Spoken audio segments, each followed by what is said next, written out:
Last week, I went to Los Angeles for the Game Awards, which was full of new reveals, Muppets, and even a couple of awards.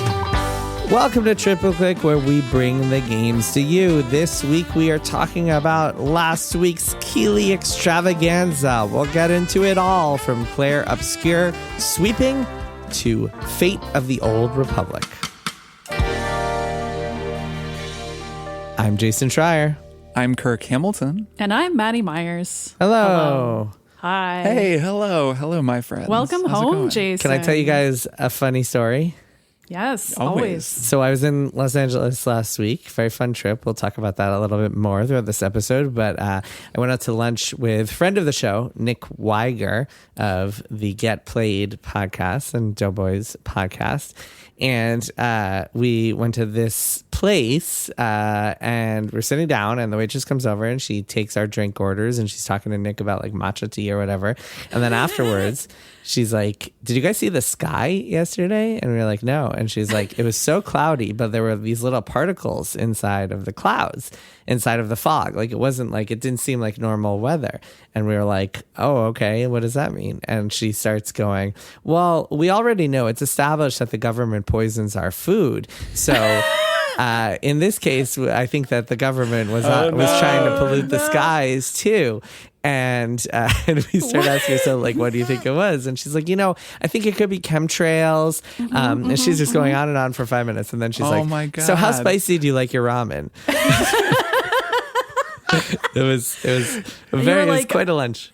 Don't put in the government poisoning. It's especially tricky when you can't eject. You can't eject from the scenario. You can't leave your table. We could not eject. I mean, it wasn't that long, but she did pull up the picture of the fog on her phone to demonstrate that it was in fact chemtrails. Wow. I mean, she could be right. She had a photo, Jason. Who's to say what's real? Yeah, she had photographic evidence. And hey, if you like chemtrails and making sure that the government continues to stick them in our sky, you should become a Triple Click supporter, because we are entirely listener supported. We don't get any of that government chemtrail money. And so you can help us make this show possible by going to MaximumFun.org/join and become a member. Help us make this show and also get access to bonus episodes every single month, including the most recent one where we talk about The Sopranos season 1 and lots of others. We talk about games and movies, all sorts of cool stuff. We're about to do one for December at the end of the month where we talk about our favorite things of the year that are not games. So as longtime listeners of the show will know, we always do our Games of the Year episode. That'll be hitting next week, Christmas week.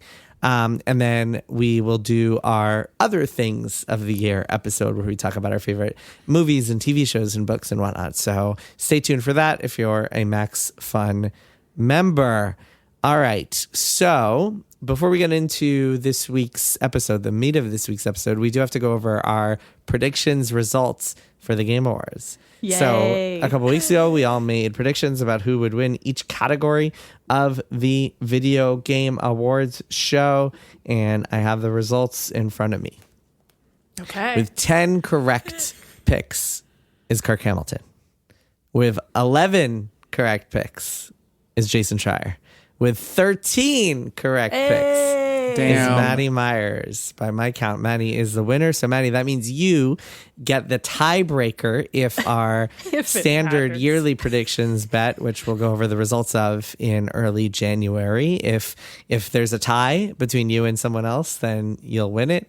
And then I guess if there's a tie between me and Kirk, I will win it since I have more points than he It's does. great that we have totally different scores. That's very helpful to breaking the tie. Otherwise, who knows what would happen? We might have to play 2 video games, or God forbid, 3 video games. We do hate playing video games here at Triple Play. It's true. We Playing video absolutely games is a real punishment. can't sustain playing 2 or even 3 video games in 2026. Yes. Just the one, please. So Nick's podcast, Get Played, used to be called How Did This Get Played? And it used to be about playing bad games. So for their podcast, it really was a punishment to play games. It was. I'm glad for them that they changed it. It seemed extremely onerous in those early years, but it was funny. That's true. It's one of those bits that probably wore out its welcome. They're like, what if we just played some good games? I think the time that I guessed that we were talking about Kojima games, and we were just talking about like good games. So it had already kind of transitioned into being just a podcast about games. Yeah. I like that show a lot. And it's, I think that they're one of the shows that I think is on a similar wavelength as us. I think we have a lot of crossover in our listenership.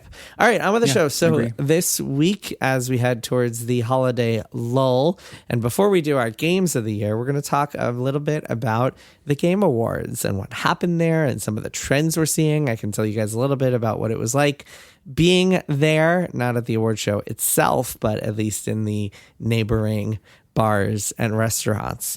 But first of all, we should talk about the awards. So the Game Awards, to anyone who doesn't watch this kind of annual nonsense spectacle, is a cross between an award show and an E3 hype, here's what's coming next show. I would say that's most of it. Most of it is the kind of the trailers for what's coming next as opposed to the awards. But let's talk about the awards part first, because the awards are kind of interesting in that Clair Obscur Expedition 33 really stole the show. It won 9 awards, including Game of the Year, Best RPG, Best Indie, Best Debut Indie, all 4 of which are basically saying this game is good. And it was interesting to see. I mean, it wasn't a big surprise that it took control of the show, but it was still interesting. What did you guys make of it? Congratulations to them. Yeah, sure.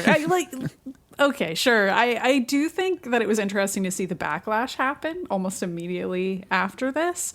And I think if I had to make my own read on it, the fact that it's in the indie category and the indie category becoming increasingly confused as to what is an indie game, I think it's really hard to define that. And it always has been. And we've talked about that on this show every year for that category. What is an indie game?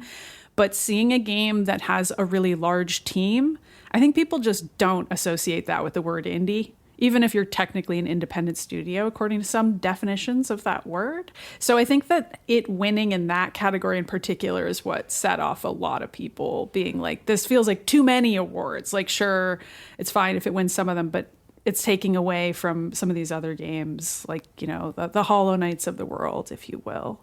Yeah. Well, so to the point I made earlier, I think that like in typical award shows, each award is specific to a craft. Or if it's a broader, like, Best of the Year award, then it's one in which others don't really overlap. So, like, for example, Best Comedy versus Best Drama. But you're not going to see, like, Best Comedy and then also Best 30-minute series and then also, like, Best 3-camera sitcom, because all of those are just kind of subsets of the same thing. Instead, you're rewarding specific crafts. Because essentially, when a game like Clair Obscur wins Game of the Year, and it's also nominated for Best RPG, Best Indie, Best Debut Indie, then of course it should win all of those, because those are just kind of subsets of the larger Game of the Year category. So if you're saying it's the best in one film, I think the show could do well to get rid of these kind of silly genre categories or indie, whatever that means, and instead focus more on best art, best music, best narrative, maybe get a little more granular, best open world, best combat, best narrative design. I don't know. There's a lot of more interesting ways you could go about this. And to your point, Maddy, I think that might be one of the reasons that it felt so repetitive that Clair Obscur kept winning. And then also, yes, there's the question of what is an indie even, but like some of the games in that category, a lot of the games in that category had publishers attached, as we discussed a couple of weeks ago. So there's something kind of undefined and vague about that category in general.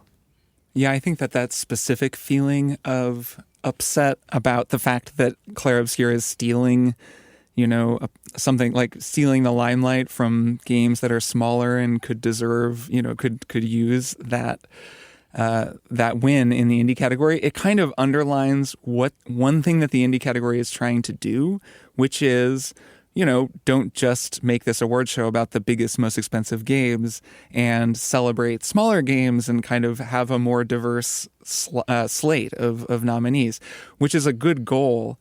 It's just it seems as though this isn't the way to do it because of exactly what they ran into at the Game Awards, where, you know, like you said, Jason, I mean, if one game gets nominated for all these categories, why shouldn't it win? You know, like I guess it's up against different games in different categories. Like you could say if Blueprints won Best Indie Game, then maybe logically if Blueprints had been nominated for Game of the Year, that it should have won because it's better. But like, can you be a better indie game than you are regular game? Like that doesn't make any sense. So it just seems like they're like, what does that even mean? Right. They're going about it in a way that clearly has some problems, like some category problems. Yeah, well, that's the thing about these awards. And I haven't really given much thought to this because awards are kind of stupid in the first place. But if you're going to do them, just having so many categories that are based on the concept of overall quality, best of this category, is just such a waste. And it's kind of, it speaks to like with Clair Obscur, if they had to have someone, I think most of those categories, they didn't have people come up except for a few of the big ones. But if they won all of those and someone had to come up for it, it would just be the director or producer of the game coming up for every single one because, again, they're just overall categories. And so I guess my issue here is not that Clair Obscur won all these awards. It's just that 4 of those were just essentially saying the same thing, which is this game is good, as opposed to pointing to something specific. And that's the problem with having categories that are just subsets of games.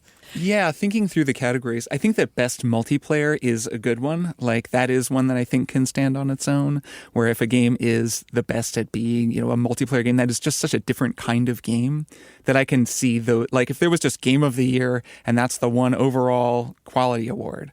Best multiplayer seems like it could be a subcategory that would do just fine. And I guess it's possible that there would be a game that would win both, but that's okay. It just seems like it's different enough. But otherwise, yeah, like we've talked about this before, but more specific awards, best boss fight, innovation in controls. You know, there are these awards that could be really interesting and more specific to video games that would just allow for, again, that kind of feeling of diversity and excitement. You know, best boss fight would be a great category and everyone would have so many opinions about it. There could be controversial winners. You could pick like, I don't know, you know, some part of Blueprints could be the best boss fight, you know, like if you kind of expanded your definition. And that could be up against like Night Rain or something. Yeah. Which would be very comical to imagine. Yeah. Herbert I would love Sinclair. that. Yeah. Also, like we were talking before about the mocap division and the voice actor division and how that it seems like such an obvious necessity and makes video games really special and interesting in terms of how actors' performances are reflected. And I was really thinking about that this year with those multiple Clair Obscur actors and the fact that they didn't all do their mocap. And I just feel like that's another, you can have as many awards and just have them be more specific and make more sense for the art form that video games are as opposed to whatever they are now. Yeah, you know, one of the things that makes video games distinct is player involvement, right? This is why something about controls, innovation in controls, that's an award that you're just not really going to give anywhere else. The Oscars aren't going to give an award for like the coolest TV interface, you know, the easiest way to turn off motion smoothing on your TV. They should give that. Though that maybe does deserve an award, I guess. But yeah, and so the players, like they are part of this, right? And that I feel like the way that the Game Awards has dipped its toe into giving awards to players like Content Creator of the Year or esports teams, like that's a step in the right direction. They could do more of that as well. Like speedrunners, for example, totally seem like that just seems like a gimme. Like you could have speedrun of the year or something and then just nominate all the most amazing speedrunning feats from the year. And like there's a category right there. And that would be super interesting. And it's a whole community and a way of interacting with the art, I guess, that is unique to games and deserves to be celebrated. Yeah. Best new mechanic, best innovative mechanic. Yeah, there are a lot of cool ways you could experiment with this. And yeah, it does feel a little bit staid and just kind of uninspired to go with the genre categories. But maybe staid and uninspired is a good way to describe this entire event. I guess so. You know, I gotta say, I mean, I have to give Keeley credit. The show has really become a pretty solid experience. Like, it isn't everything I would want a show to be. Did you watch it all this year? Yeah. Okay, I guess. Very solid if you watch the first hour and a half and go to bed. Okay. Totally agree. Hang on. All right. We're gonna rewind time and I'm gonna try that again. Okay. I gotta hand it to Keeley. If you only watched like 35 minutes of the show and mostly were in a Discord with a bunch of funny people making jokes, it was actually a really solid Really solid Couldn't agree more. Couldn't agree more. So- really solid way to experience the show. So I didn't go to the show this year. I watched it from a Netflix Games viewing party nearby, which they had an open bar, and they set up these big TVs where you could watch it on with closed captioning because the sound was kind of a lot of people were talking. Was it at singing Arkham it, so- Asylum, like Batman Arkham themed Netflix gaming party? It was not, but I made that joke to Suicide Squad to a lot of theme, people. yeah. Yes, I joked to old split screen guest Sean Krenkel. I said, "So are you gonna make a Batman game now, or what?" A friend of the show.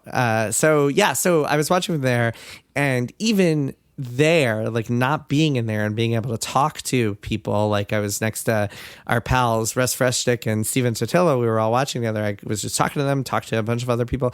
Even with all that, it was still insufferable how long it was. At one point, this is very funny. At one point, they started playing this anime trailer for one of those Chinese Genshin Impact games. I forget which one, Wuthering Waves or Arknight, one of those. No one games. remembers. Actually, Right. I don't think that a single person remembers. But they pay $2 million or whatever, $1 million to be in the show. Anyway, so they started playing it, and I was like, okay, good time to go to the bathroom. And so I just kind of leisurely walked over to the bathroom. It was in a different area, so it took me a little while to get there.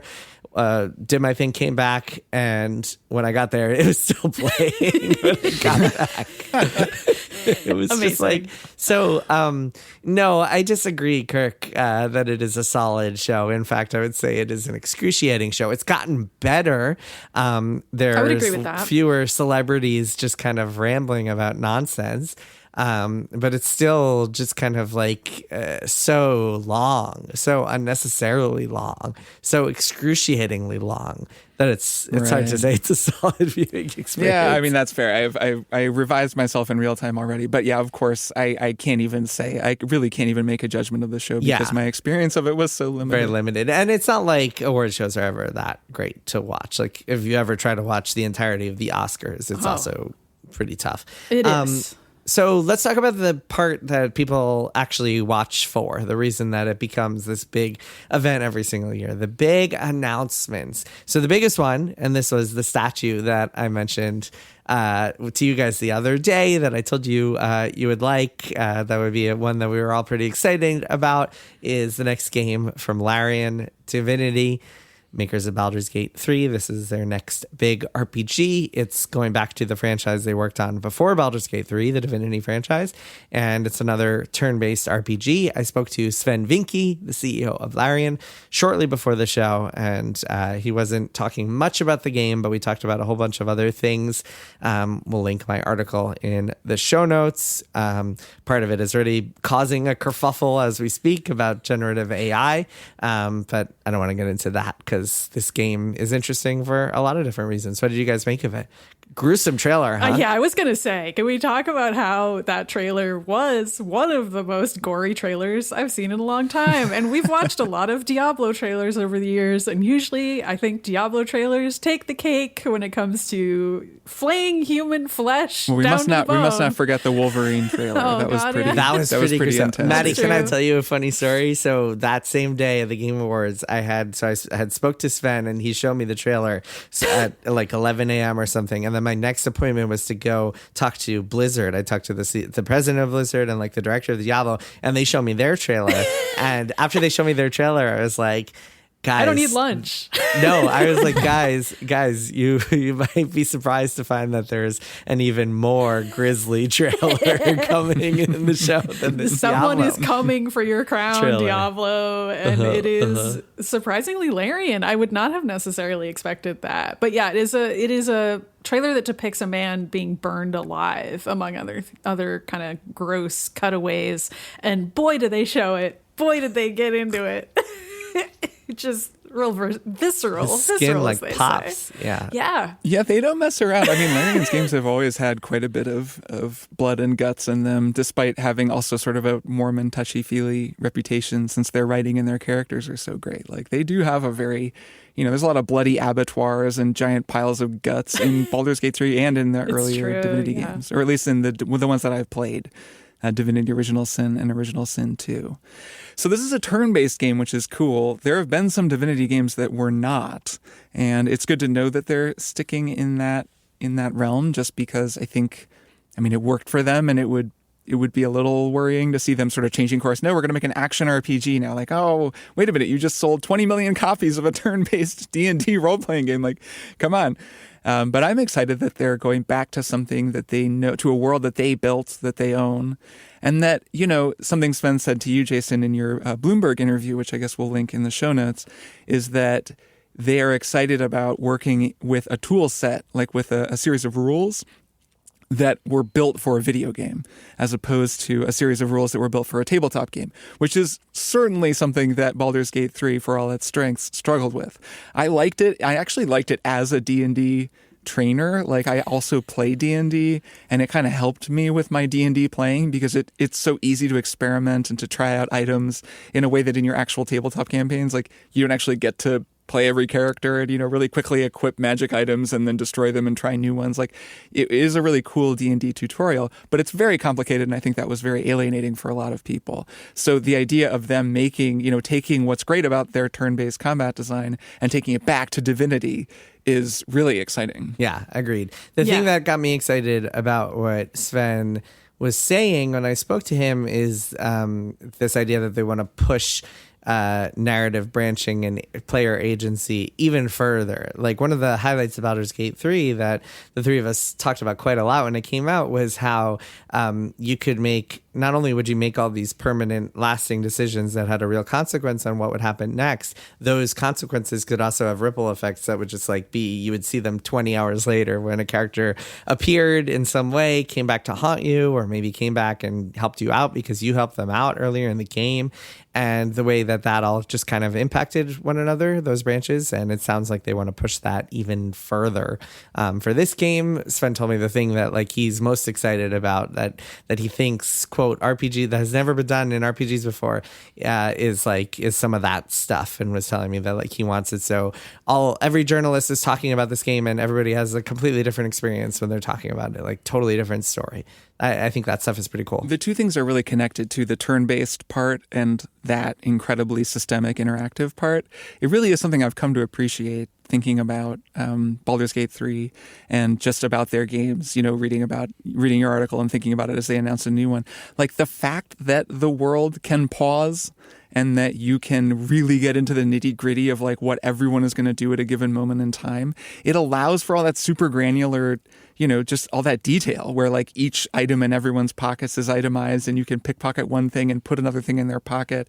And then that allows them to design around, all these different things. And that, I think it's just it's key to why their world is so reactive, and also why the story is so reactive. It's all of a piece. And so, yeah, anyways, I'm very excited for whatever they're going to do next. Same. I think it's worth highlighting how incredibly challenging that's going to be, though, because what I'm thinking about is how by the time I got to the end of Baldur's Gate 3, it was running pretty slowly. And I always speculated that was because the game was performing so many calculations under the hood as to all the previous decisions that I had made. And that's fine. I love that game. It's incredible. And I was happy to be patient with some of the staggering in those final chapters. But if there are even more decisions in Divinity that are impacting the end of the game, I am really curious how they're going to have that run smoothly all the way to the end and hopefully not stagger at all. For what it's worth, I'm not sure that is the reason for the performance so much as the fact that the city is so dense full of characters. I think that might play yeah, that final city has a lot going on. Yeah, when you get to Baldur's Gate, it's just so overwhelming. Am I right that they're on a new engine? Yeah, that's what so could be said, that'll improve things. Yeah, he was talking a little bit about their streaming system and how they overhauled it with this, and he told me that the city of Baldur's Gate, I think I might have left this out of the interview, but he told me that the city of Baldur's Gate, they originally wanted it to all be one giant map, but because of streaming issues and technical issues, they couldn't make that work, so they had to split it into the two big areas. I said to him, incredibly CPU intensive, if memory serves. Yeah, exactly. The CPU is just having to process a ton of things at once with that dense of a simulation. Yeah, my computer was working hard as it was on that game. I joked to him that Baldur's Gate 1 had Baldur's Gate in it, and it was 7 maps, so at least you beat them. Great point. The other big announcement, the other big surprise was Star Wars Fate of the Old Republic, a new KOTOR-inspired game. Not quite KOTOR 3, but as close as we're going to get. Directed by KOTOR. Sounds like a faux KOTOR is a KOTOR. Like a KOTOR, right? AUX. Yeah, like when you get a full X or something. Yeah, hey, you could go get that down the street. Get your fake Rolex. Mass Effect. It's kind of just KOTOR when you think about it. Exactly. No, this is the real thing, though. As real as it can get. As real as it can get. This is they got the license. This is directed by Casey Hudson, who directed KOTOR, the original, and the Mass Effect trilogy, and Anthem. Anthem was his baby in the early years, although he left in the middle of production and then came back to be studio head. So he directed it for the first couple of years of its development. And this is an interesting one. Another one of those kind of CGI teaser trailers where they said shortly afterwards that they started the studio this year. A little bit of context here is that Casey Hudson had started a studio called Humanoid Origin in 2021, and then last year, so 3 years after that, he announced that they had lost funding. I believe it was from NetEase, and then disappeared for a bit, and now he's back with this. And he said he started this new studio, Argonaut Games, earlier this year, and they've been working on KOTOR. So I guess it's not 100% clear if he's and his team, how many people he's taken from his old studio, how much tech or how many ideas they've taken from their old studio and are able to use for this. But it struck me as a game that is many, many years away. Yeah, to say the least. It's an interesting question, like what a KOTOR game would look like now. I mentioned this on the show before that I listened to A More Civilized Age, AMCA's playthrough of the first KOTOR. They're doing KOTOR 2 as well, though I haven't listened to those yet. I'm sure they're great. And it was super interesting. It was a great trip back, to my memories of playing KOTOR. And I mean, that game is just really old at this point. And I don't know, it's kind of just an open question of what a Star Wars role-playing game could be. And that could be anything. So it's basically just, they have the brand. But I mean, I don't even know what a modern KOTOR is. So I guess it's just some people who are probably good at making video games, Anthem notwithstanding, are making a new Star Wars role-playing game. I guess great. Yeah, right. See you in 2035. So that hopefully is a little further out than it actually will be, but you could be right. And anytime I watch yeah, maybe, hopefully. one of these kinds of trailers, I just purposefully don't get my hopes up because I have seen teaser trailers like this and then had the game never come out. Now, I'm not saying that will happen here. It's just that it's very far away and a whole lot of things could happen between now and then. And Wonder we don't Woman. Even know. I was thinking of Wonder Woman, Jason. I didn't want to say it, but I was thinking about Wonder Woman. It was Game Awards 2021. Two of the games announced there were Star Wars Eclipse, which is still in development, but nowhere to be seen, and Wonder Woman, which was canceled earlier this year. So it's brutal out there. Yeah.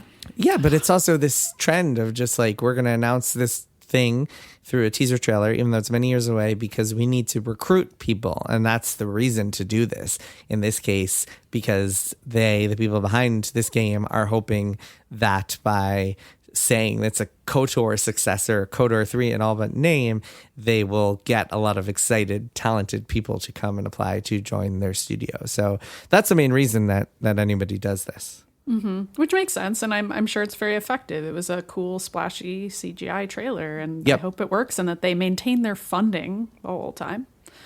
Other big announcement is Tomb Raider. Tomb Raider, a remake of the first Tomb Raider and a brand new game called Tomb Raider Catalyst. Remake is coming out next year, and Tomb Raider Catalyst is coming out in 2027. What do you guys think? They gave Lara a makeover again. Gave her a new look. Again, 2010 Lara is out. This other Lara is in. She looks, I would say, different than any other previous Lara, and yet also unmistakably Lara Croft at the same time. Mm-hmm. Great eyeliner. It was cool. Good. I thought the trailers were pretty cool. Yeah, they look good, cool. Good trailers. And to be clear, because I don't think I was totally clear on this, even though I played the game, this is a remake of the 1996 original. So it's called The Legacy of Atlantis, I'm seeing here, which is the plot of the first one. You wind up going looking for Atlantis. So it's basically the first one remade, which has kind of already been done, if memory serves. Tomb Raider Legacy already exists. Yes. They've kind of been to this well. So this is redesigning it again, making Laura yet again look more like a, real person, like a, not a collection of polygons. But again, you get to fight a, dinosaur and shoot it with that your part pistols looked cool. or whatever. So The part where she was fighting the dinosaur looked cool, I will admit. I'm sure we'll play it and talk about it. I'd love to see how those puzzles translate to like a true remake, only because I like Tomb Raider games. Like especially the early ones were very puzzle focused and not that action forward. And I think now we kind of think of Uncharted, and it's easy to just sort of get this whole mix of these third person Indiana Jones inspired action adventure games in your head where like it's a lot of shooting. And then occasionally you move some, you reflect some light with some mirrors and like, Sully makes some wisecracks, and then you do a lot of shooting and you're like blowing up helicopters with rocket launchers and stuff. But before Uncharted, Tomb Raider was actually a lot of just standing in a big, cool, empty space with like actually really neat, like atmospheric synth music, like kind of droning as you just try to figure out what you're supposed to do. And it's actually something that the recent Indiana Jones game kind of recaptured, though in a specifically Indiana Jones flavor. So I'm looking forward to trying a true remake of the original game. And I guess we'll see as to the new Tomb Raider game. Like that's a little further out. But I'm interested in and looking forward to the remake. Yeah, I love environmental puzzles. It's a good idea when it's been a while since a franchise had a new entry. It's a good idea to be like, we're going to do a remake of the first one and then a brand new game. I think it's a Metroid Prime 4. Yeah, well, that didn't work out for other reasons. But you yeah. can In see theory. but it was the idea was sound. Great It's just idea. that Metroid Prime 4 was not. The strategy was intact. Another thing, Mega Man returned. I don't know if you guys are excited about that. I like Mega Man, so I was stoked on that. I just like hearing I like hearing the music. Well, The music but is I like Mega Man music more than I like Mega Man gameplay. I will Yeah. also say that when they showed that trailer, it was very funny. It was all this buildup of like a hallway. Everyone was like, "Oh my god, is this Half-Life?" And then they show Mega Man pop out.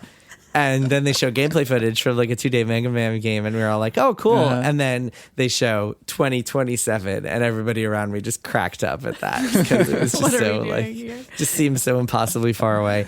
The other thing that got announced is Silksong DLC, Hollow Knight Silksong Sea of Sorrow, which of course did not get announced at the Game Awards, but instead on a random Monday night at like 7 or 8 p.m.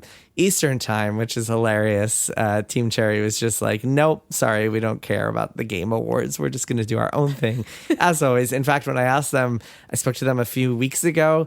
I asked them if they were going to the Game Awards, and they like didn't know when it was. So it's extremely Iconic. funny. That's so Honestly. classic, though. That's so on brand. Yeah, extremely funny. Yeah, that's great. I love that they didn't even go. But I can't wait for more Silksong. Is the point.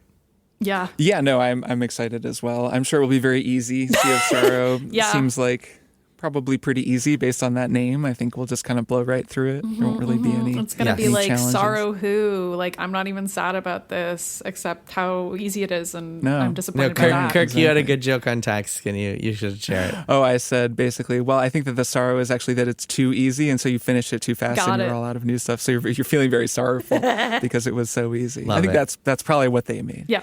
Speaking of DLC, actually, one thing I meant to mention earlier when we were talking about Clair Obscur was only in video games would you have the Best Picture winner basically get up and announce a shadow dropped DLC for their game in their acceptance speech. I just sort of love that. Yeah. I feel like that's happened the last few years, right? Like, didn't Astrobot, didn't they announce something? And then Baldur's Gate 3, they announced like an Xbox Yeah. version at the Game Baldur's Gate Awards. did, I Like, think, yeah, yeah. it's very funny. I mean, it's a good opportunity to do it, I guess, and it makes sense. Yeah, and I'm sure they chime their release just crunch time around trying to make the Game Awards, right? Because they know they're going to have a ton of eyes. Like combining an acceptance speech with an announcement is actually like the most Game Awards thing you can possibly do. It's true. So it's incredibly on brand for the night in question. It is. Yeah. And one of my long-term life predictions has always been that I think the Oscars are going to become more like the Game Awards than vice versa. I realize that will be very unpopular with any Academy members, That but seems very I could true to me. very easily see the Oscars including more look-ahead type stuff rather than the Game Awards. ceasing to include all of the things. Well, I don't know how much money the does. Oscars makes, but like, I think a Could lot. be I would making a maybe lot imagine more. that the people making the Oscars would like to make as much money as the Game Awards make. It's funny. I'm very into the idea of like announcing new things in an award show because I find award shows to be boring without that. The problem with the Game Awards, one of the problems with the Game Awards Just is one? that the announcements are not selected based on taste or kind of like a creative autonomy or something like that. They're selected based on who will pay Jeff Keighley to be in the show, and so that's why we have these just like insufferable, endless, intractable like anime. Yeah, I don't know though. trailers. Like the minute you open the show up to announcements, I think that's just how it's going to go. Like it's very hard for me to imagine a version where somehow the announcements are like curated based Whoa. on taste. No, 'Cause, that's like just- wouldn't it just be whoever pays the most? But that's just a Keeley thing. Like if you're doing an Xbox presentation, you're not paying or getting paid. There's no money changing hands. It's just marketing. Well, but I'm picturing the Oscars aren't like a platform holder. They're not Xbox. Like they're the Oscars. Sure. So if you're a neutral third party, like how do you decide who gets to go there, especially if you're charging them money? Like presumably the minute money is involved, like you're going to be giving it to the highest bidder. But that's what I'm saying. I'm saying that it would be a much better show from a viewer perspective if there was no money involved and if it was just kind of like someone just kind of making decisions based on taste and what they thought people would be interested in instead of just paying them for slots. Anyway, was there anything else you guys saw that was noteworthy that you liked at the show? A couple of indie games I thought looked pretty cool. There was Out of Words, which was this kind of like claymation co-op game that I thought looked really neat. There's a new game from Jonathan Blow, the creator of The Witness and Braid, called Order of the Sinking Star, which Star of Indie Game the movie. Yes, star of the Indie Game the movie, which looks really interesting. And then also really interesting is that a few of the designers whose puzzles were licensed for this game, which is kind of a massive Sokoban style puzzle game that just combines a whole lot of mechanics. Those designers came out on Blue Sky and said, hey, we denounce Jonathan Blow and his views and kind of regret being part of this, which I thought was wild. I've never seen anything like that before. But the game looks really interesting and cool. I actually spoke to Blow before the Game Awards, and I'll have that interview up probably not till after the holidays, but it was interesting. Was that to say before the or least. after people denounced him? Did you get the chance? Way to before. ask No, it him? was before the Oh, announcement. Too bad. I just sent them an email asking about that and just got a no comment from Yeah, sure. him and his publisher about the denouncements. I was excited to see so many co-op games, like just same like games that are designed to be two-player co-op. I just thought that was cool. The one you mentioned, Jason, there were another couple ones. This one, I'm forgetting the name, but it was this beautiful looking kind of hand-drawn animation style that looked just really neat. And yeah, I mean, having loved Split Fiction and really liking these Hazelight games, and I haven't played that new Lego one, but it looks really cool. And I think my co-op buddy Dan and I are going to play through that together. Like, I love that we're kind of returning to a world where there's a regular cadence of two-player, designed co-op games like that are meant to be played by two people. That's great. And seeing more of those, that made me happy. Coven of the Chicketfoot. Did you guys see the trailer for that? This That looked is- awesome. That This is looked so good. a super cool looking game. Looks inspired by The Last Guardian. It's you playing as this old woman witch who has a pet, and it's got this stylized world, and you're doing an adventure and solving puzzles and whatnot. It's by Wildflower Interactive, the studio formed by Bruce Straley, former director of The Last of Us. yeah. And former Kotaku Split Screen guest. He came on when shortly after he resigned from Naughty Dog. And a couple other cool things here and there. Very interesting choice for them to end the show on a hero shooter called High Guard, which, I mean, nothing against High Guard. I haven't played it. I don't know anything about it, but it was surprising that Keighley ended on that. This is a problem that Jeff has run into before, especially like where he hypes it before you see it. And I can't remember what it was, but it's like, I'm so excited. I like, got to play played this, and it's like, so cool. dude, it's so good. You're not even going to believe it. And the trailer starts, and I'm like, all right, this is the big thing. So let's see what it is. And it's like a guy, and he's got a lance. And then he like gets on a horse, and I'm like, oh, he's on the horse. And it cuts to first person perspective on the horse. He pulls out a machine gun and like starts shooting in like and it just suddenly looks like whatever, Overwatch, any video game. And I was like, I started laughing in my room. I was like watching this. I started laughing out loud because it was such a hilarious anticlimax. Like it was such a like trip over a rake and fall on your face. At least for me personally, I was like, wow, like that really fell off a cliff fast. Wasn't this supposedly worked on by kind of some of the people that one imagines would have made Titanfall 3? Is that maybe why? That's right. Yeah, it was like former Respawn maybe why people. Jeff put it where he did, because Titanfall 3 is like a popular meme that people spam in the I would guess chat. he put it where he did because of money. That would be my guess. Okay, if you say so. But I don't know. Well, he went and played it. Apparently was impressed. It comes out in just a few weeks, so I'm guessing that was part of his calculus to be Which like, is nice. Hey, Yeah, sure. I think that these are the people who made Apex Legends, which was successful as a shadow drop. It came out of nowhere, and people just played it, and it was cool. And so I imagine they wanted to do something similar here. I don't know. It's a tough sell. I saw a lot of memes in reaction to this. People just being like, yeah, another friggin' hero shooter. That said, these people are very good at just kind of like you grab the sticks and you feel something really good. Sure. So I don't know. Hard to crack that market. That's very true. It's hard to get past that on the horse pulling out the machine gun. It was It's tough. like that visual. It's really burned into my brain. The character art style also just a little tough. Mm-hmm. I saw a lot of comments that were just like, "This is the next Concord."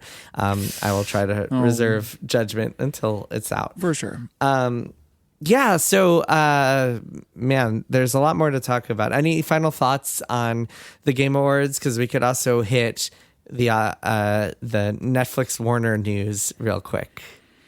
Yeah, I'm curious what you think of that. Same. Yeah, it's wild, man. So just before I left for LA came the news that Netflix is buying or hoping to buy Warner Brothers. They've agreed to terms.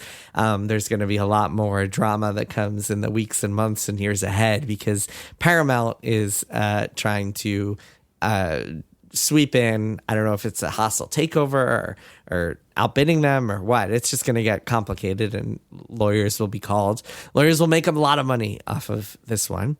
But just the thought that Netflix would own Warner from a TV and film perspective is pretty bonkers. But from a games perspective is also just as bonkers for our world, even if it seems like an afterthought to the people involved. Because, of course, Warner Brothers Games is the company behind Rocksteady, Batman, Avalanche, Harry Potter, Hogwarts Legacy, the Lego games at TT Games, and several others. Mortal Kombat is in there too, NetherRealm Studios. So a lot of important franchises. It's wild to imagine them part of Netflix. That's true. I mean, the video game thing, the fact that it's less of a focus makes sense to me, in part just because a lot of the biggest video game franchises that WB owns are derivative of their film franchises, like the Batman movies. I mean, they own The Dark Knight, they own all the Harry Potter movies. That is massive in terms of cultural impact. And the fact that one company is going to own all of that and then also own HBO, which is not just all the HBO shows that we've watched, but the legacy of HBO documentaries, HBO sports, HBO series since forever. They'll own this a show I just found out about. So it's it is totally wild. I mean, it really is on par with Microsoft buying Activision Blizzard. And I think the reason that I think of it, at least first and foremost, in terms of movies and TV, is because in that way, it feels very similar. When Microsoft bought Activision, it was like, holy shit, Microsoft is now going to own World of Warcraft and Call of Duty. They're going to own some of the biggest and most storied brands in video game history. It's the same now for Netflix. And it's almost weirder because Netflix is an even younger company and they're just Netflix. They were the guys that we ordered DVDs from a couple of decades ago. And now they're going to own, Warner Brothers. That is pretty wild. If it actually goes through, that is the tide changing moment. That's the turning of the tides. It's the crossing of the Rubicon. Pick your metaphor for Hollywood changing absolutely and forever. Wow. Yeah, you're right. I have had trouble dealing with the scope of it as well, because mostly I've just been thinking about how Netflix has tried so hard to get into games prior to now and has failed repeatedly, and how those attempts have been kind of fascinating to watch, just from the perspective of realizing how hard it is to just start completely from scratch and make games that are interesting. Yeah, see Amazon. Yeah, exactly. Another great example where it's like, even though you might have a lot of money and you might even be a household name, however young of a brand you might be, people know Netflix. That doesn't necessarily mean you can make good games. They tried to make games based on very, very successful TV franchises that they originated, and I've heard those Love is Blind games they make do well, but other than those, I don't think anything else has taken off. So from that perspective, I'm like, yeah, I get why they would also probably internally see it as a bit of a boon to get those Warner Brothers games, even though clearly the mainstream news articles are not focusing on the game deal. It's the first thing I thought of. I wonder if Hogwarts Legacy makes more money than a lot of these blockbuster films you're talking about, Kirk. That's the thing that trips me up. Hogwarts Legacy sold, I don't remember the exact number, but it was the best-selling game of 2023. Outsold Call of Duty, right? It was. Yeah, it outsold Call of Duty that year. Yeah. I think that that's true. But then again, I think that this is a type of calculus that video game fans tend to do, substituting financial success for cultural importance, because it just doesn't seem to add up. You're like, yeah, but why do you think that it's more important, this movie that made a couple $100 million versus this video game series that has made $1 billion every year for the last 5 years? And it's I'm thinking about this from a Wall Street point of view, not necessarily a cultural impact point of view. I'm thinking of this as kind of hey, here is this company that is buying this other company. What's it getting financially for its $72 billion? Studio executives sometimes think in terms of cultural impact first, I guess. But I mean, yeah, the Hogwarts game alone is a massive get for them. I guess I'm thinking about why they wouldn't be leading with that. Sure. I guess maybe, yeah, if they're giving investor reports or something, I guess they probably will if the sale goes through. No, they haven't. That's the thing. They said that games weren't kind of a material part of their calculus it wasn't priced into the deal. And yeah, I'm surprised how much they've kind of underplayed the games part of it, given how lucrative that part of the business is. And also there's theories that they sell the games business. They've tried to bid in AAA and never worked, but that would make no sense for the same reason that Warner has never been able to sell the games business, which is that all of those game companies are so attached to Warner's IPs that any company that bought them would have to deal with would get something useless. Buying a game studio without its biggest IPs attached to it is not a valuable prospect. That is interesting then, especially given that Harry Potter is about to have a whole resurgence, whether we like it or not. It's coming back, and there's going to be a new show. There's going to be a whole new cast. They're going to retell the story all over again, and of course, there's going to be a sequel to Hogwarts Legacy that's going to make a ton of money. Yeah, it is. It is surprising that they wouldn't at least fold that into part of their strategy, since they have this multi-billion-dollar IP across movies and TV and video games. Yep. All right. And books. I guess there were books once. There were books in there at some point. I don't know. There were, but who cares about books? Nobody buys books. I guess WB doesn't own the Harry Potter books. Books don't make money. Yeah, that's true. Books are not part of this. That's good. That's why they're not brought up, because they're not actually part of this. They're not actually part of it. All right, let's take a break, and then we'll be back with one more thing.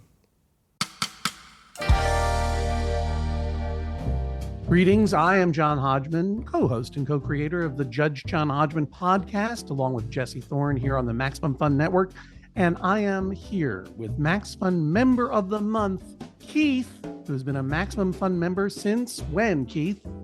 Oh, at least 3 or 4 years now. I don't recall exactly when I fell prey to the pledge drive, but it got a hold of me, and I've yet to relent. Oh, and we shall not ever let go. Now, you join us telephonically from a different country from ours, which is which? I moved to Vera, Portugal back in August of this year. I hear evening birds chirping behind you. And what are the names of those birds? We do have quite a few spoonbills and quite a few flamingos as well. So what would you say to the birds around you and the people listening who are considering supporting the show? You know, it's just nice to have a little bit of investment in the things that I love. knowing that I'm making sure that those podcasts are still being created makes me feel good. We're so pleased to have you be our Maximum Fun Member of the Month. Thank you very much, Keith, in Portugal, this month's Maximum Fun Member of the Month. Obrigado. Become a Max Fun member now at MaximumFun.org/join.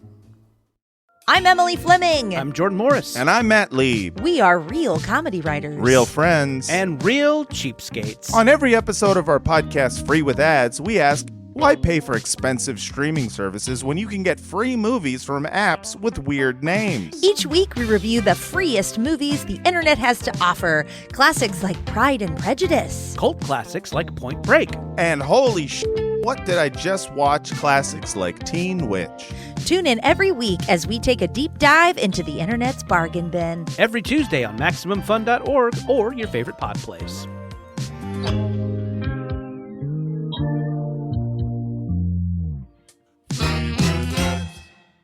And we are back, Kirk, Maddy. It is time for one more thing. Maddy, what's this? Interesting choice. Yeah, so I'm reading a book for the first time from 2003. You're reading a book for the first time? Yeah, your I've first decided book. to read a book. Congratulations. And you know what I went with? I went with a famous video game book because I'm a gamer, see? And for my first book, I thought, why not go with something real simple? Jokes aside, I am actually for real reading...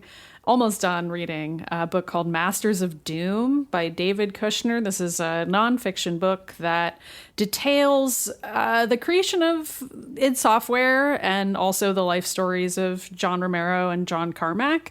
It's worth noting that although John Carmack is pretty happy with this book, apparently, thinks it's very accurate, John Romero is not. And he has his own book that I want to read next called Doom Guy that is his accounting of this story, and I think most people are aware that the two of them had a falling out over the years, and this book gets into why that is and what they disagree about. And this book it really rockets along, and it tells the story in an extremely thrill ride type of a way that's extremely accessible and fun and voicey, and it also does one of Jason Schreier's original sins with books, which is that it puts dialogue into the people's mouths constantly. And I can't not think about you, Jason, on basically every page of this book because David Kushner, this is his writing style, is very common nonfiction book writing style. It's very clear that the guy did a ton of interviews for this book. And he does make that clear periodically in how he writes, where he'll say, oh, this person told me this or said this. And it's made more deliberate that this is a quote from someone recounting a story.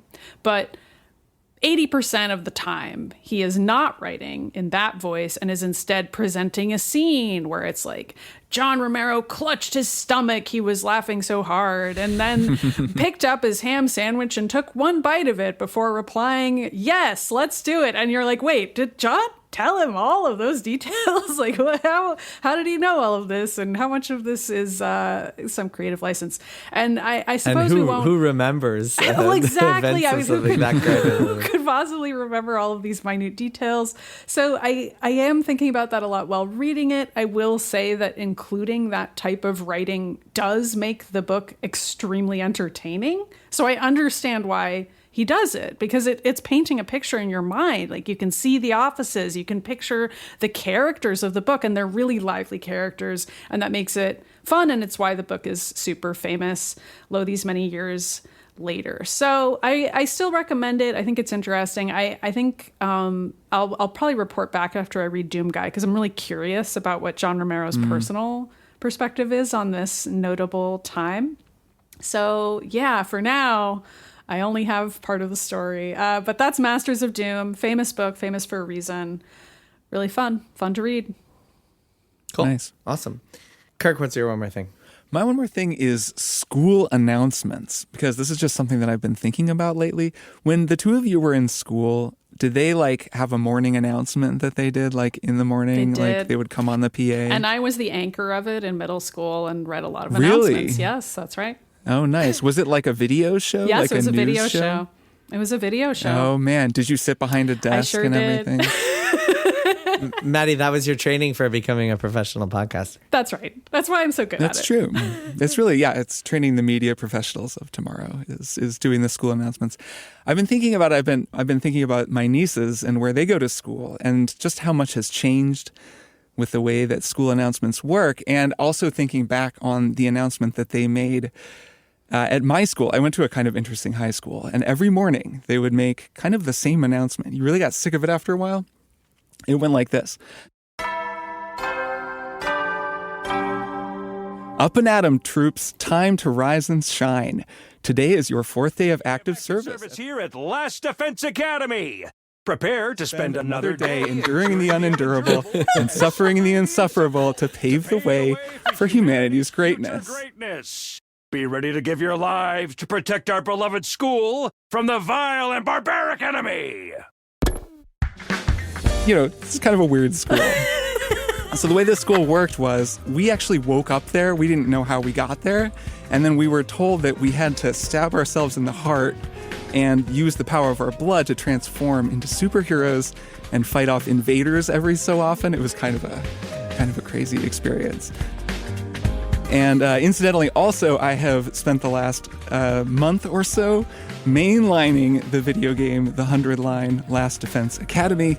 And I have played all of the way through it, and, well, not all the way through it, but a whole ton more. Is this another of your secret...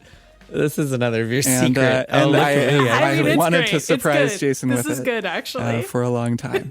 So yes, I have played through this game. This was one of Jason's One More Things from a while back. Wait, you played through all of the endings, or you played just through the main one, the first one? I have played through several endings, but not all of the endings. Okay. But I've played a ton of it, and am so excited about it, and have been kind of like sitting on my hands and playing because it's quite long, and figured at some point that I should just not tell you that I was playing it, Jason, and bring it in and surprise classic Kirk Hamilton. Classic triple click move to just not tell each other what we're doing. So this game, that is really my one more thing, is the 100-Line Last Defense Academy, which, as I mentioned, was one of Jason's One More Things earlier in the year when it came out, but I'm making it my one more thing as well. And just to explain what it is to people really quickly before I talk about it a little bit more.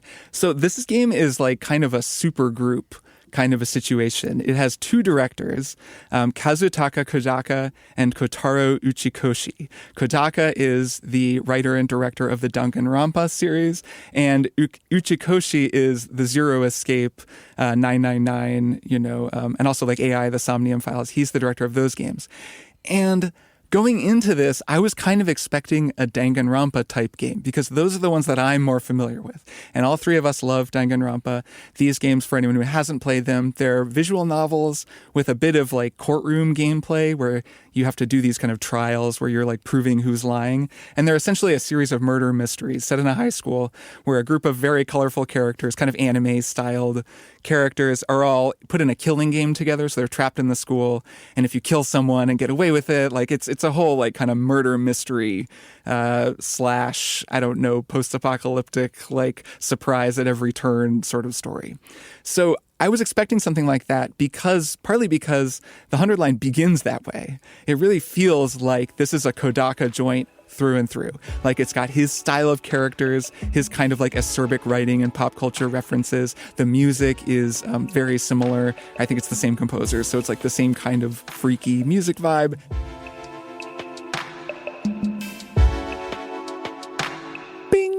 Kirk here editing the episode, and just to give the composer credit, since I tried to do that, it is indeed Danganronpa composer Masafumi Takada, along with Jun Fukuda, who wrote the music for Last Defense Academy.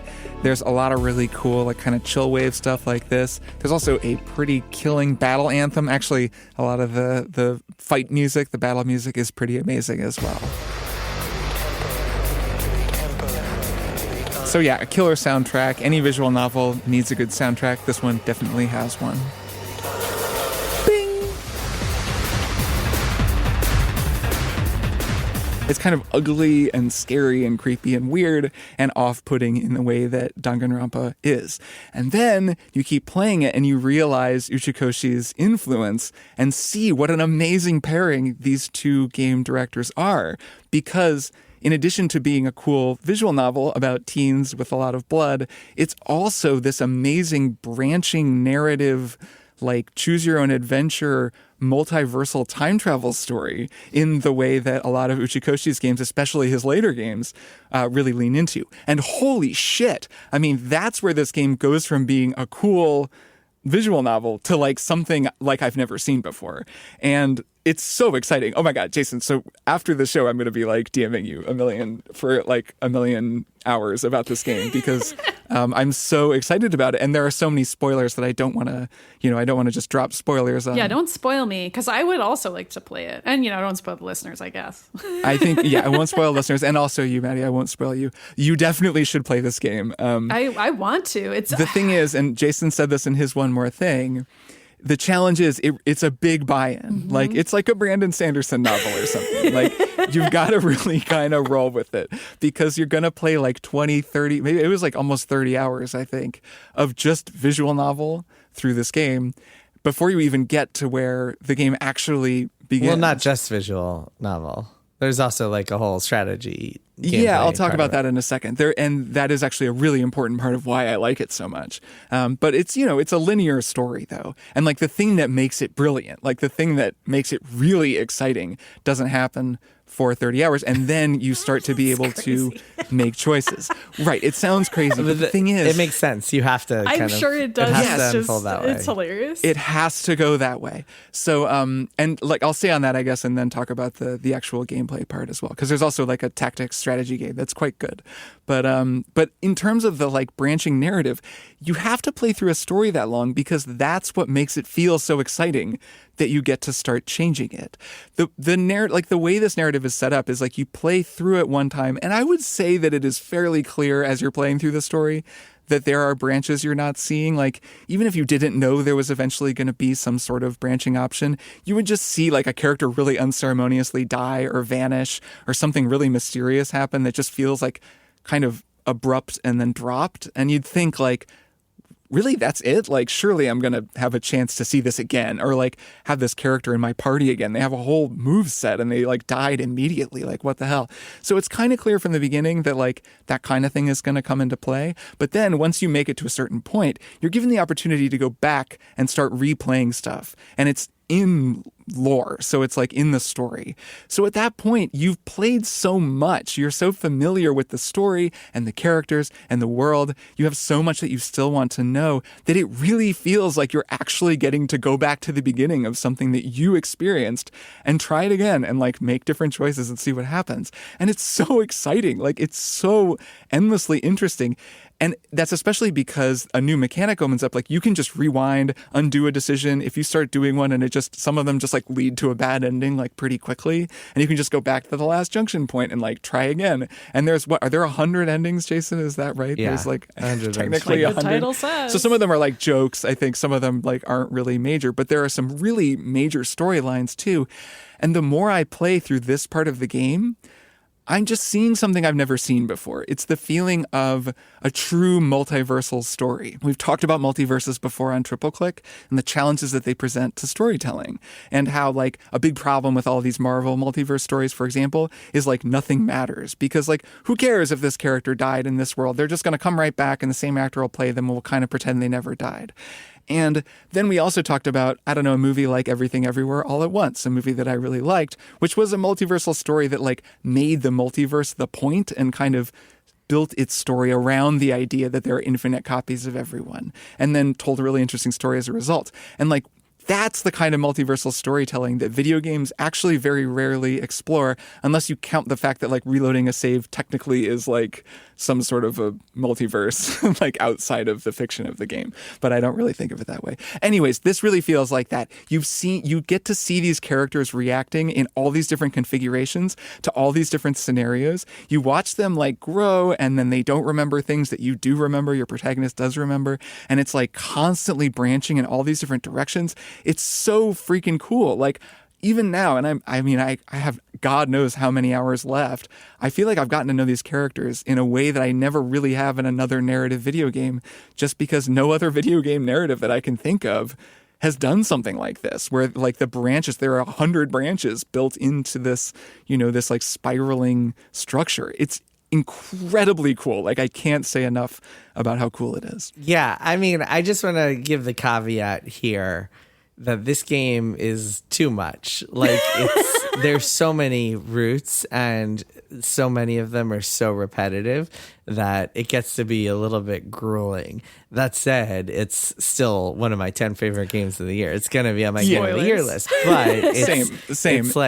It's like at Thanksgiving when you're just like going up for thirds, and it's just like, I mean, this is good, but by the end of it, I'm going to be bloated. I'm not going to be able to eat for another 3 days. That's what playing this game is like. I can imagine. I was reading a Steam review and they were like, I played 400 hours and saw every ending. I was like, holy shit. But I could kind of see it. I saw every ending too. Yeah. Oh, nice. Okay. You've done all of them. All 100 endings. Wow. Good Lord. That is probably true. At the same time, like, just seeing what it's doing and experiencing it the way that I am right now, like, it's so freaking cool. Like, even if I don't see every ending, which I may not do all 100 endings, like, I don't know. I'll probably just play until I want to stop.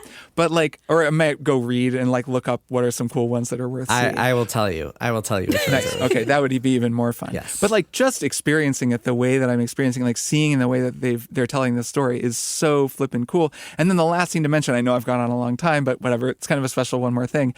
I think that the strategy gameplay is really fun. So this is kind of a visual novel in that it's a lot of reading dialogue while like fun and like anime avatars pop up and their lips move. And they all make, I should say also they all make sounds. They don't vocalize the way in Danganronpa. They'll be like, shut up, or they say something. In this game, they all just go, ah. And all the female characters basically just make sex sounds the entire game. And I don't know if I'm guessing Jason. I had to turn off the noises. Even I love the music in this game. There are characters where you're talking to them and straight up, it's just a normal conversation between your character and one of the female characters. And she'll just be like, because it's just her reaction sounds. But if you just listen to them without reading or following along, it's totally ludicrous. And like, especially because I skip through the dialogue really fast, it's just like sex sounds really fast out of my headphones, and it got totally ridiculous. Anyway, especially Nozomi, who's kind of the yes, Nozomi is she is absolutely like every one of her poor voice actors. Or her very talented voice actors. Yeah. I don't know. Maybe she had fun.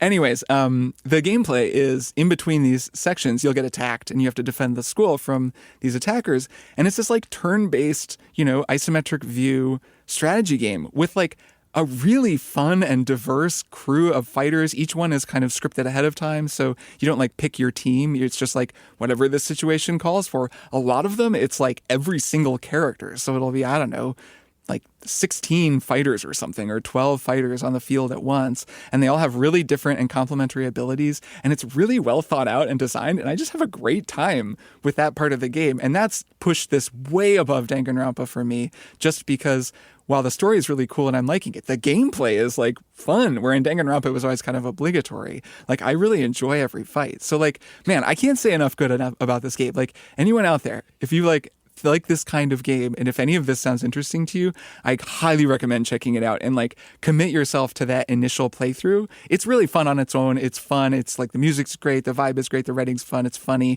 and the combat's good. But then it becomes something truly special, and it is like absolutely worth doing that. So I'll stop there. That's enough.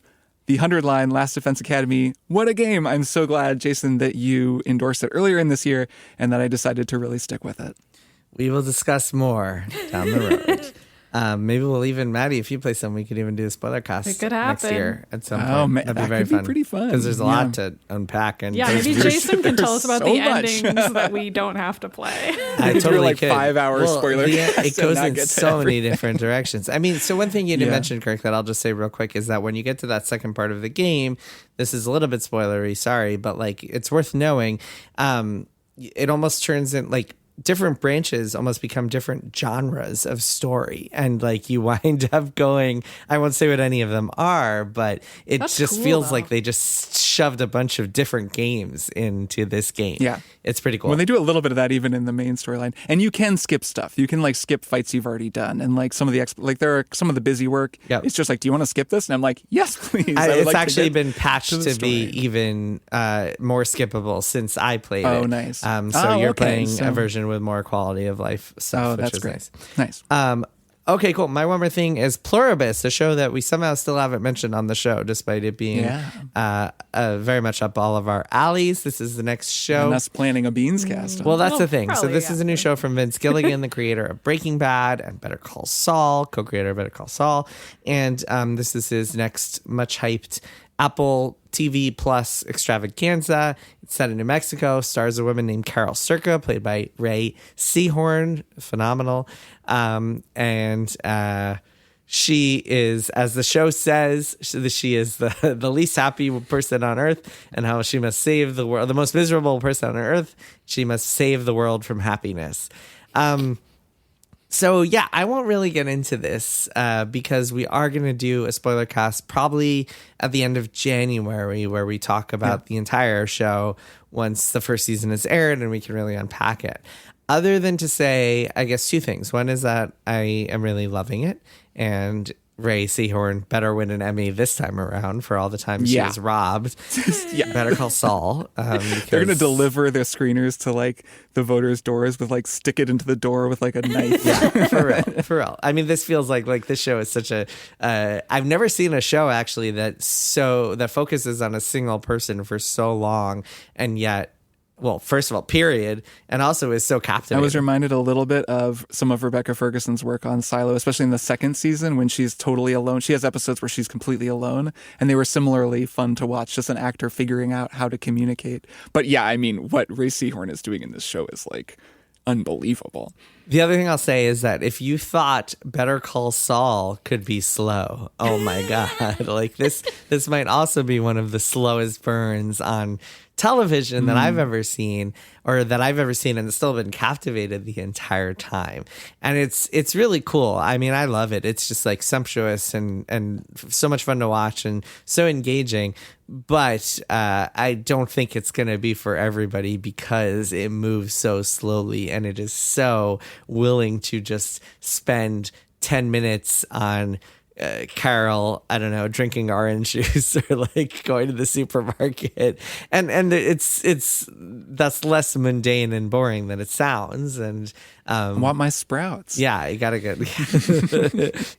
I love it. I think it's an amazing show. Very, very slow. Be warned if you're considering watching it. And I won't see anything else about it other than I recommend it, and we will all be talking about it for real and like really getting in depth on spoilers. As a bonus episode next month. Two quick thoughts, and I will be as circumspect as you have been as well. One is that I think the premise is so killer that for me, like Emily and I just talk about this show all the time. My sister and I also there's so much, I just want to talk about it all the time because the premise is so killer that I don't even care if nothing happens. Like I would actually, I think that a lot happens, but like I have so many thoughts about every episode. And then I didn't say nothing happens, just to be clear. It just takes a very long time for things to happen. I guess it doesn't feel slow to me, but I think that's because I'm so engaged by the premise. And then the fun fact that I will share is that Vince Gilligan got his start as a writer and then a director on The X-Files, which I think explains some things about Pluribus and kind of feels a little more full circle and ties it. It does feel like a little bit of that is in there with the Albuquerque and the Breaking Bad and the Better Call Saul. Yeah, I didn't know that. That makes a lot of sense. I think if you watch Better Call Saul and if you remember that one episode where Mike has to is like looking for a bug on his car and he spends like a solid 15 minutes just dismantling his entire car looking for that bug. If you enjoyed that sequence, then you will very much enjoy Pluribus. It's true. He really is great. You know, Better Call Saul and Breaking Bad both were they were fond of the long, like no dialogue setup, like environmental storytelling sequence. Yeah. So that is a good point. He's been exploring this kind of thing for a long time. Yeah, 100%. And I mean, in this most recent episode that aired last Friday, just the visuals were just like Oh my God. Yeah. What an episode of TV. The whole time I was just like, oh my God. But it's so much different than Breaking Bad. I don't know. I don't want to get too specific. But we will talk Breaking about Bad is very, very plot heavy in that there are just like new plot reveals happening on every single episode, new twists and turns. And this is very much not like that. It's a very different type of show, which is really interesting to watch. And again, I love it. I thoroughly recommend it. But like my wife, for example, is not super into it just because it's moving so slowly. All right, that is that for this week's episode. We will be back next week with our games of the year. And then just Very as a quick exciting. programming note, we will be off the week of New Year's, and then we will come back the following week, so I believe January 8th, to do our predictions, go over predictions for this year, and make new predictions for 2026. Yeah, very exciting. All right, and we'll see both of you next week. See you next week. Bye. Triple Click is produced by Jason Schreier, Maddy Myers, and me, Kirk Hamilton. I edit and mix the show and also wrote our theme music. Our show art is by Tom DJ. Some of the games and products we talked about on this episode may have been sent to us for free for review consideration. You can find a link to our ethics policy in the show notes. Triple Click is a proud member of the Maximum Fun Podcast Network, and if you like our show, we hope you'll consider supporting us by becoming a member at MaximumFun.org/join. Email us at tripleclick@MaximumFun.org and find links to our merch store and our Discord server in the show notes. Thanks for listening. See you next time.